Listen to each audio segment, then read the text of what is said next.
ओम नमः शिवाय गुरवे सच्चिदानंदमूर्तये निष्प्रपंचाय शांताय निरालंबाय तेजसे। हरिओम प्रभु जी। आज के इस अध्यात्म परिषद में आप सबका स्वागत है। आज का प्रश्न बेंगलोर से चेतना और दिल्ली नोएडा से शोभा पुरवार जी का है। उन्होंने पूछा है कि अंत समय में भगवान कैसे याद आए। तो देखो प्रभु जी, इस प्रश्न की चर्चा इसके पहले भी हम थोड़ी बहुत कर चुके हैं, लेकिन उसको यह प्रश्न तब उपस्थित हुआ जब हमने स्वामी राम सुखदास जी का एक पोस्ट इसी प्रश्न के जवाब में स्वामी जी ने जो कहा था वह पोस्ट हमने स्टेटस पर डाली थी। तो उन्होंने पूछा कि इसको ज़रा समझना चाहते हैं। तो देखो प्रभु जी, अंत समय में तो वही याद आएगा जिसको हमने पूरे जीवन दृढ़ किया है। अगर पूरे जीवन भर हम काम क्रोध लोभ के पीछे भागते रहे, धन दौलत पद प्रतिष्ठा के पीछे भागते रहेंगे, या तो अहमता ममता करते रहेंगे, तो अंत समय में भी वो ममता ही हमें घेर लेगी, अहमता ही हमें घेर लेगी।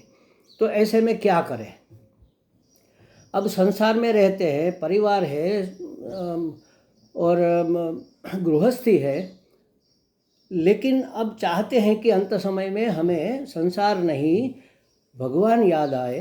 तो उसके लिए अभी से थोड़ी तैयारी शुरू करनी पड़ेगी। 2-3 टेक्निक है उसमें, राम सुखदास जी ने भी बताया है, महाराज जी ने, और इसकी चर्चा हमने भी अलग अलग जगह कई बार की है। आज उसको एक साथ समझते हैं। एक तो दिन भर आप जो भी करते हो करते रहो, ठीक है, लेकिन कहीं पर आसक्ति मत रखो। कम से कम करते जाओ आसक्ति को, और अपनी आसक्ति को भगवान में जोड़ते जाओ। माने संसार से राग को हटाकर भगवान में अनुराग को सटाना।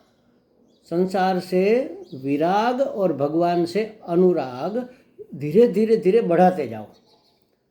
संसार से विराग बढ़ाते जाओ, वह होगा सत्संग से, संतों के संग में रहने से, उसके सत्संग प्रवचन सुनने से, भगवत कथा, भगवत लीला, भगवत पराक्रम, भगवत का महात्म्य, ये सब सुनने से भगवान के प्रति अनुराग होता जाएगा। और संसार का विचार करने से, विवेक करने से कि भाई ये तो सब अनित्य है, नित्य परिवर्तनशील है, एक क्षण भी नहीं टिकता, इसको साथ हम नहीं ले जा सकते, ये तो छूटेगा ही, हम छोड़ देंगे या वो हमें छोड़ देगा क्या पता, लेकिन ये छूटने वाला बिल्कुल है, इसका तो विरह होने वाला है। नित्य संयोग तो हमारा भगवान से ही है। ऐसा थोड़ा विवेक करने से संसार के प्रति थोड़ा विराग होता जाएगा, और भगवान की लीला कथा और सत्संग सुनने से भगवान में अनुराग होता जाएगा। ऐसा करने के साथ साथ पूरा दिन अब जो भी काम करते हो, सुबह पूजा करते हो उस समय बैठकर गुरु मंत्र का जप करो, ठीक है, अच्छी बात है। शाम को भी पूजा आरती करो, भगवान का नाम जप, भगवान का नाम स्मरण करो, गीता जी का पाठ करो, ये तो करना ही है। लेकिन इसके सिवा पूरा दिन जो भी काम करते हैं हम, मन में भगवान नाम चलता रहना चाहिए, क्योंकि नाम और नामी भिन्न नहीं है। हम राम राम राम राम करते रहेंगे तो राम नाम का अर्थ, राम पद का अर्थ, राम पदार्थ का अर्थ भगवान राम धनुषधारी है। तो राम बोलने से हमारे मन में राम का ही चित्र आएगा, राम का ही स्मरण होगा। कृष्ण कृष्ण कृष्ण कहने से बंसीधारी ही हमारे मन में आएंगे, कोई अलग नहीं आएगा। तो नाम और नामी जुड़े हैं, एक है, शक्ति और शक्तिमान एक है। इसलिए भगवान का नाम स्मरण सतत मन में चलता रहे। चाहे आप कुछ भी करते हो, गृहिणी है आप, तो आप समझो कि रसोई करती है, आप चाय बनाती है, आप झाड़ू लगाती है, या तो शिक्षिका है तो आप स्टूडेंट को पढ़ाने के लिए स्कूल पर घर से निकलकर जा रही है। तो ऐसे फालतू के समय में जब आप जा रही है, पाँव अपना काम कर रहा है, लेकिन मन में आप नाम स्मरण शुरू कर दो, सीताराम सीताराम सीताराम सीताराम सीताराम सीताराम सीताराम बोलते जाओ। या तो आप रसोई करती है तो भगवान का नाम स्मरण करो, राम राम राम राम राम राम राम, राधे श्याम राधे श्याम। तो आपका भोजन बनाना भी प्रसाद हो जाएगा, और मन में एक गहराई में संस्कार बैठेंगे। तो अब जितनी भी बाकी रही है जिंदगी, उसमें भी इस आदत को हम डाल सकते हैं। तो जो हमने दृढ़ किया वो अंत समय में वही हमें याद आएगा। अब दूसरी बात, इससे भी गहरी बात, सिर्फ याद नहीं करना है, हमें मन से यह निश्चय भी करना है कि सिर्फ भगवान हमारे हैं और हम भगवान के हैं। बाकी सब संबंध कहने मात्र के हैं, टेम्पररी है। हमें एक रोल मिला है जिसको हमें निभाना है। इस धरती के प्लेटफॉर्म पर हम एक पात्र निभाने के लिए आए हैं। स्त्री का, पत्नी का, पुत्री का, शिक्षिका का, पड़ोसी का, भक्तन का, जो भी है, ये हम वेश अदा कर रहे हैं, हम पात्र अभिनय कर रहे हैं। ये नित्य नहीं है, ये सत्य नहीं है। सत्य संबंध हमारा ईश्वर से है, वह भगवान मेरे हैं और मैं भगवान का हूँ। मैंने कई बार कहा है, ये बात तो कई बार व्हाट्सएप पर भी आ गई है, कई लोगों ने इसको बनाया भी है कि मैं और मेरा भगवान दोनों भुलक्कड़। मैं गलती करता हूँ, बार बार गलती करता हूँ, भगवान भूल जाता है। भगवान बार बार कृपा करता है, कृपा करता ही रहता है, मैं भूल जाता हूँ। हम दोनों भुलक्कड़ हैं, तभी तो हमारी नींव रही है ना, क्योंकि हम उसके हैं, वो हमारे हैं। तो जो अपना होता है वही हमारी गलती माफ़ कर सकता है। तो एक तो ये बात मन में दृढ़ रखो कि हम भगवान के हैं और भगवान हमारे ही है। इसके सिवा इस पूरी सृष्टि में, पूरी समष्टि में कोई हमारा और हम किसी के नहीं हो सकते। जिसको भी हम अपने मानते हैं, वह इसलिए अपने लगते हैं क्योंकि उसके अंदर भगवान की चेतना अभिव्यक्त हो रही है, उसके कारण हमें उसके प्रति अपनापन है। तो वास्तव में तो अपनापन भगवान से ही है।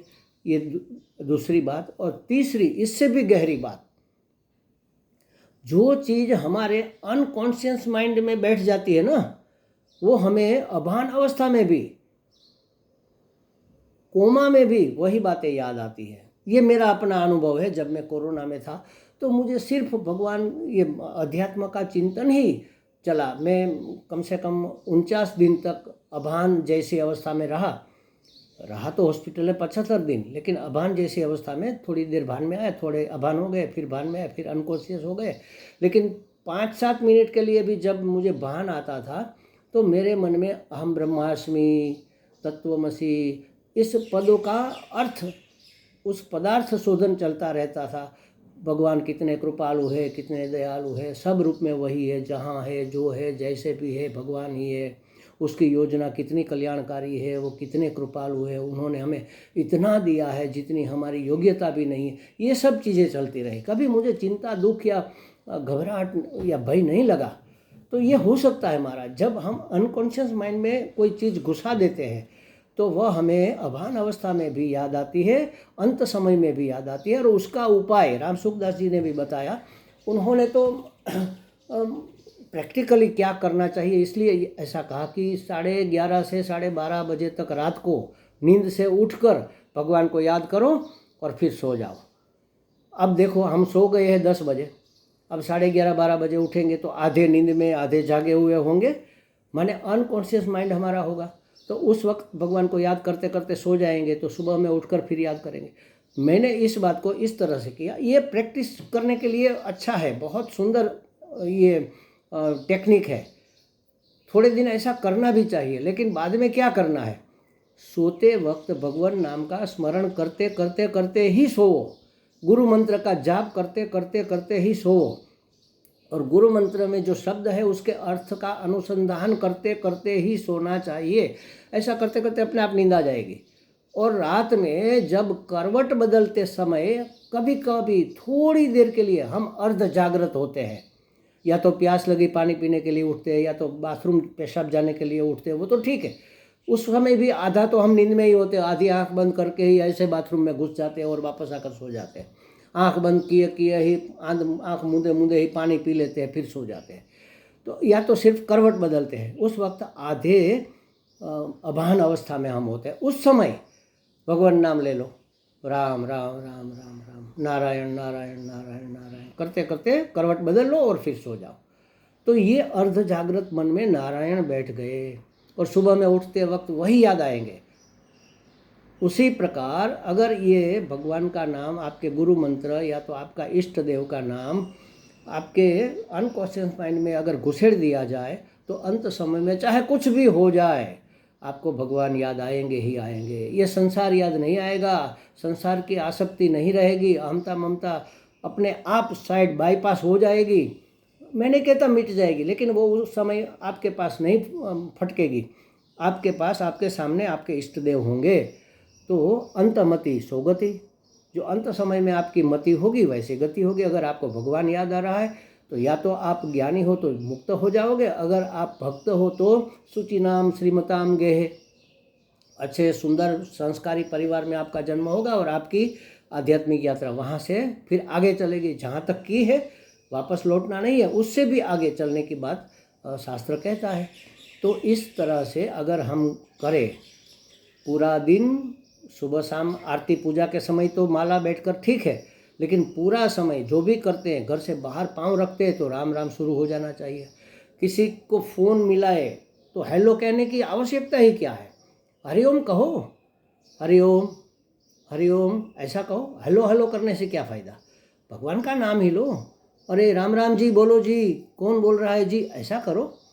अपने इष्ट का नाम हर बात में आपको इन्वॉल्व कर देना है और मन में दृढ़ निश्चय करना है कि वही हमारे हैं और हम उसके हैं। और तीसरा, उसका अनकॉन्शियस माइंड में भगवान का नाम हमें डाल देना है, सोते वक्त, करवट बदलते वक्त और सुबह में उठते वक्त।